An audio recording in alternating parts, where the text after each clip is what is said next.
Good day everyone! I am your instructor for today, Miss Bea Hilera. So bago tayo dumako sa main topic, meron akong hinandang class activity. So you have 5 seconds to answer this. So the first item is 1, 2, 3, 4, 5. So the right answer is puberty. Next.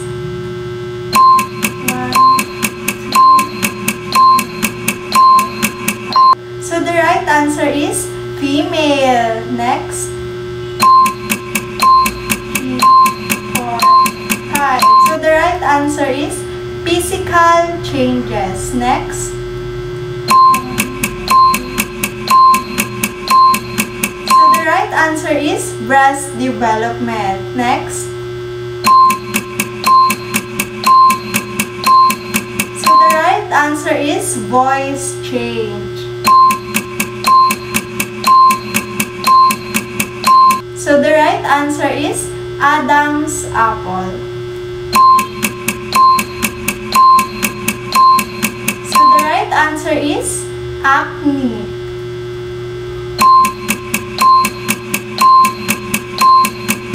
So the right answer is body odor. 2,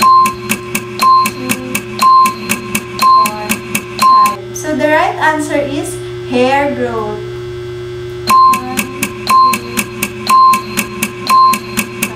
So the right answer is genital growth. So ayan, tapos na tayo. So meron din akong hinanda ditong guide question. So may isang student na kailangan sumagot ng mga ito. So number 1, based on the previous activity, what do you think is our topic all about? Anyone? Yes, Miss? From the previous activity po, ma'am, ang topic po natin today is all about physical development or physical changes po. Thank you sa idea, Miss. So, number 2, as a person, do you think you experience having changes in physical appearance?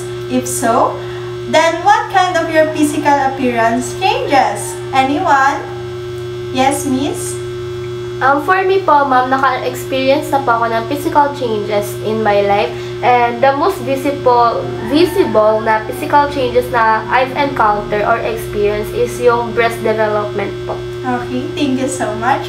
So, dumako na nga tayo kung ano nga ba yung topic natin. So, ang topic natin is, yan, physical development of the high school learners. So, ngayon tutukuyin natin kung ano nga ba yung mga pagbabago sa katawan ng isang high school learners, mapababae man ito o mapalalaki.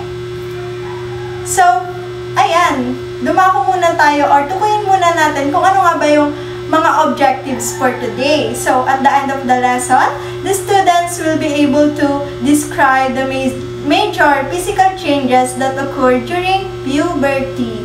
Value the role of physical development in shaping one's identity and self-esteem.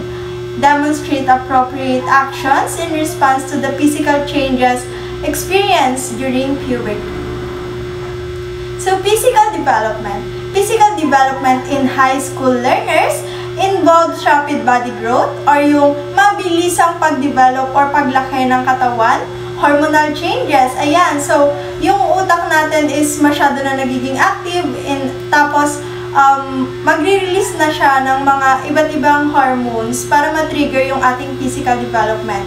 Improve motor coordination.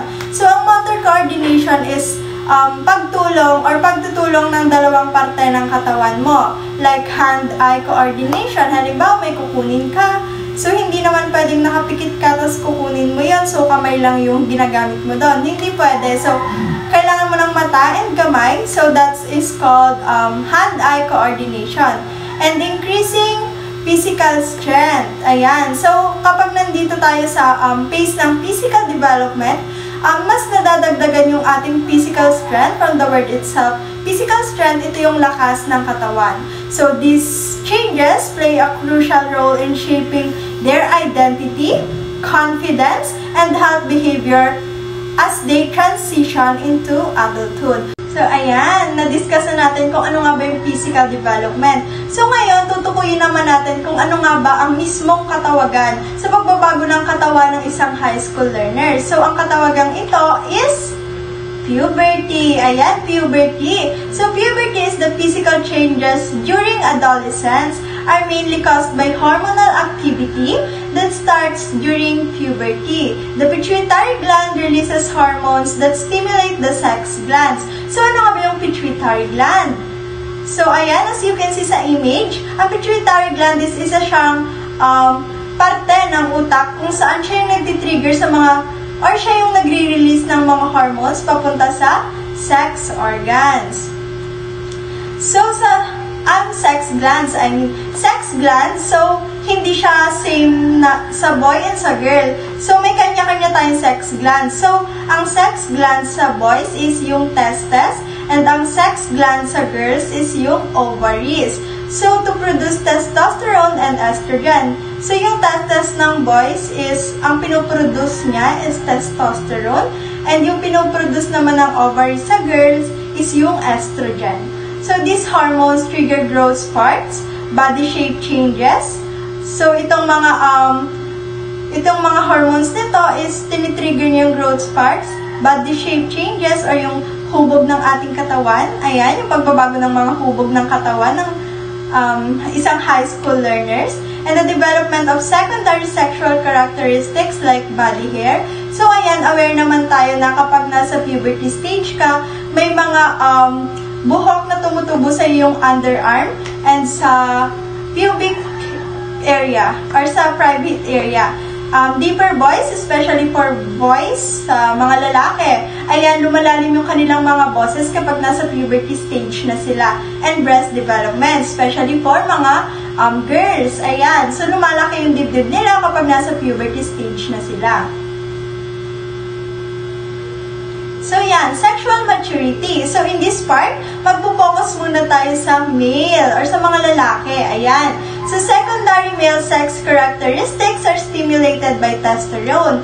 Testosterone. So, syempre, sinabi ko nga kanina may estrogen and testosterone. So, sa mga lalaki is testosterone, yes. Comprised by the growth of the testis and scrotum, recognized to be the first sign of puberty. So, ayan, ang una mo daw mapapansin bilang lalaki, kapag nasa phase ka na ng puberty or nakapasok ka na sa phase ng puberty is yung paglaki ng testis and scrotum. Penis and first pubic hair. The capacity for ejaculation, the growth spurt, voice change. Sa ejaculation muna. So, syempre, kapag ang lalaki is nandito na sa phase na to, meron silang kanya-kanyang desires. And yun yung ejaculation. So, gagawin nila yung ejaculation para ma-overcome nila yung desire na yon. The growth spurt, voice change, yun yung paglalim ng, or paglaki ng kanilang boses, facial hair development, beard growth. So, ayan, kung sa babae is, sa underarm and private area lang tumutubo yung mga panibagong buhok. So, sa lalaki is meron din sa mukha, which is yung mustache and beard or balbas or bigote. Ayan. And continuing growth of pubic hair. The acceleration of the growth of the penis precedes the growth spurt in height. So, dito na papasok yung pagtutuli. Ayan. So, alam naman nating lahat or aware naman tayong lahat na lahat ng lalaki is dapat sumailalim sa pagtutuli para maiwasan yung infection sa pagkakaalam ko. And para ma-boost din yung height nila. Ayan, so kapag nagpatuli ka, mas mabuboost yung height mo bilang isang lalaki. And pubic hair growth precedes the first appearance of facial hair growth occurring late in puberty. The lowering of the voice caused by the enlargement of the larynx and double lengthening of the vocal cords is viewed to be the most obvious aspect of adolescence development. So, ngayon, dumako naman tayo sa mga girls. So, kanina, yung diniscuss natin is for boys, diba? And yung hormones nila is testosterone. So, ngayon, girls, and ang hormones nila is estrogen. So, estrogen secretion triggers the beginning of breast enlargement. So, ayun, yun yung dahilan ng breast enlargement or paglaki ng dibdib.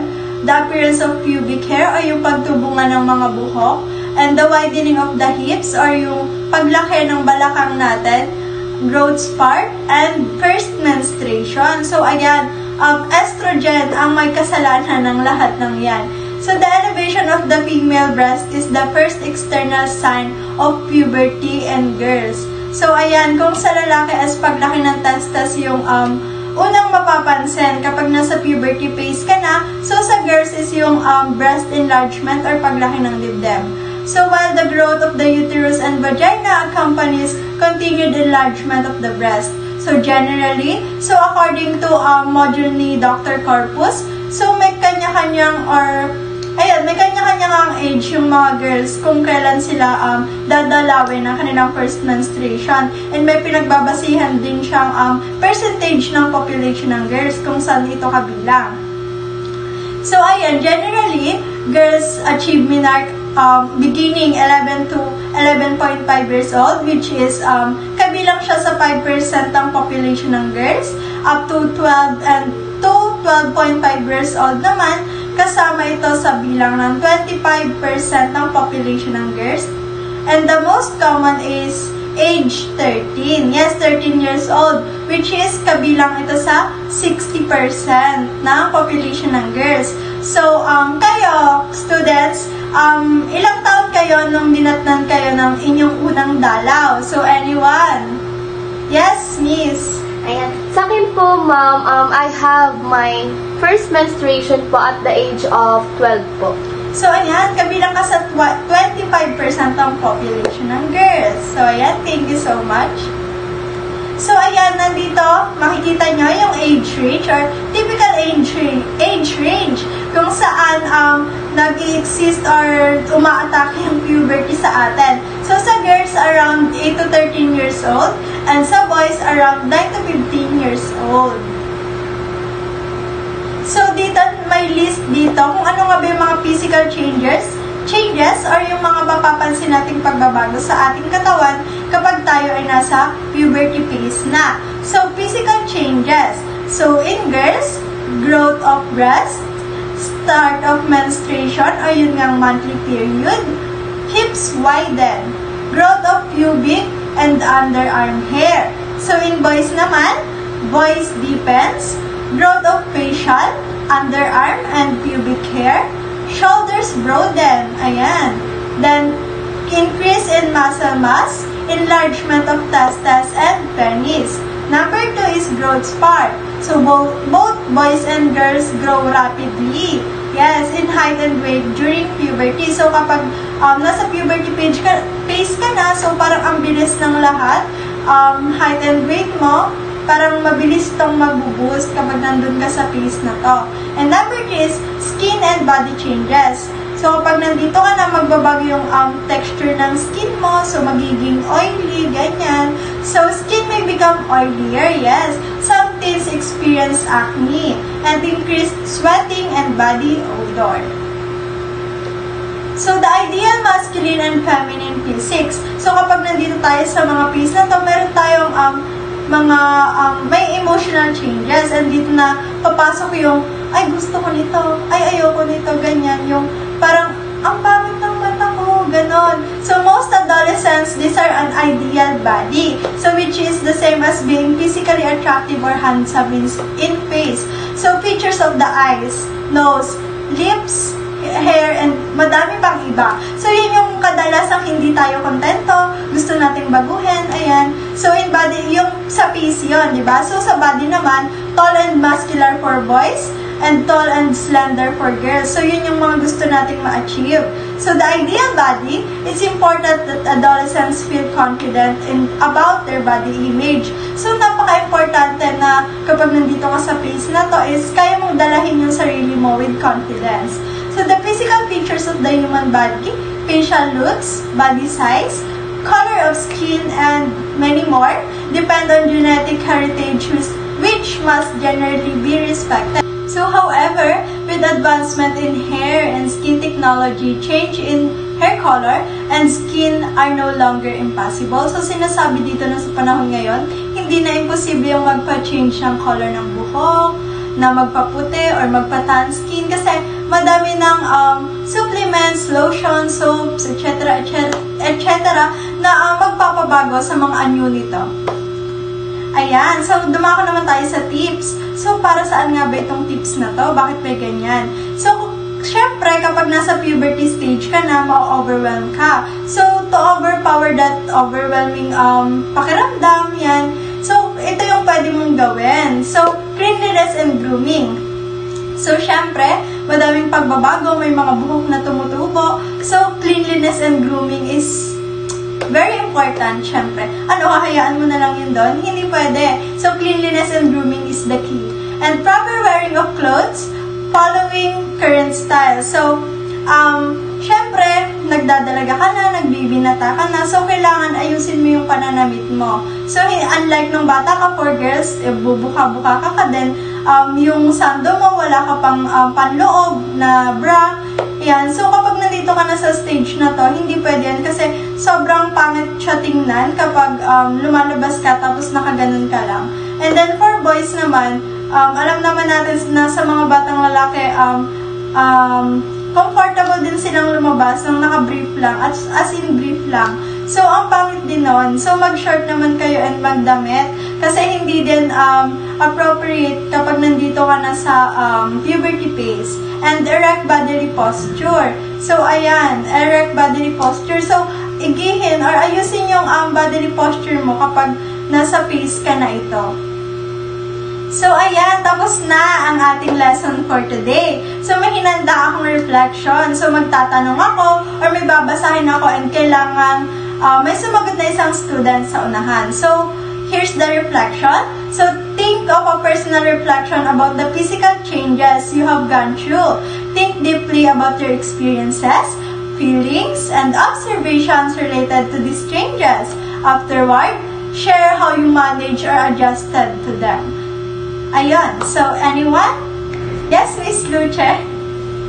Ayan po. So, sa akin naman po, yung mga changes po na naranasan ko, during my physical development is that, syempre po yung paglaki ng dibdib at pagkakaroon ng mga pubic hair sa iba't ibang parte ng katawan ko or to that specific body parts na sa akin po. And of course po, as a girl, yung pinaka na-overwhelm po ako, yung pinaka na-shock ako na experience sa akin is yung pagkakaroon po ng menstruation. So, dito po sa pagkakaroon ng menstruation po, of course, na-feel overwhelmed po ako kasi hindi ko alam kung paano ko gagawin yan.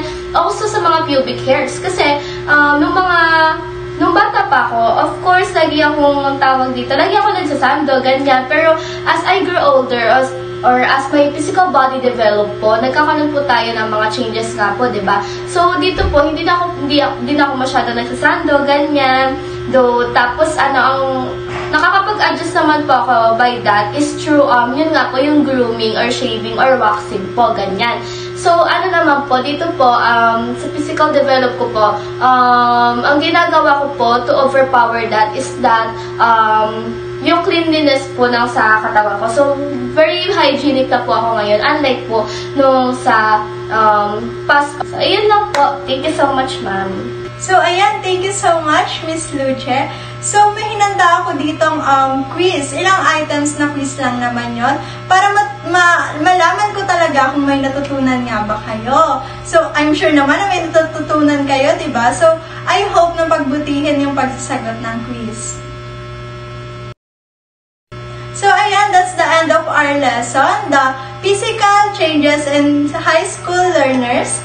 So, see you in our next lesson. Bye!